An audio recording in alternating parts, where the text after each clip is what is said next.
अहम खबर है, वज़ीर ख़ज़ाना मोहम्मद औरंगज़ेब ने कहा है कि अगले माह IMF से $1.2 अरब की किस्त मिल जाएगी।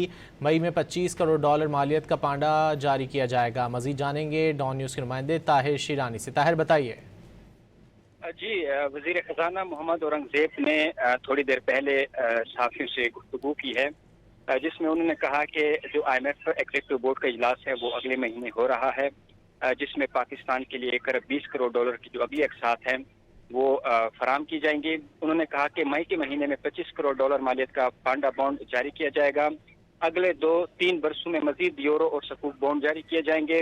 वज़ीर ख़ज़ाना मोहम्मद औरंगज़ेब ने कहा कि इलाकाई कशीदगी के बावजूद पाकिस्तान में खाद और फूड सिक्योरिटी का कोई इशू नहीं है। मशरक़ी वस्ता जंग के बावजूद तरसीलात मुतासिर नहीं हुई और यूरोपीय यूनियन से भी तरसीलात पर मनफी असर नहीं पड़ा। उन्होंने कहा कि चीनी हुकाम के साथ पांडा बॉन्ड के इजरा के लिए बातचीत आखिरी मरहले में है और पांडा बॉन्ड के इजरा के लिए ADB और एशियाई इंफ्रास्ट्रक्चर बैंक ने गारंटी दे दी है। उन्होंने कहा कि पाकिस्तान दो तरफा के बजाय कमर्शियल फाइनेंसिंग की तरफ बढ़ रहा है।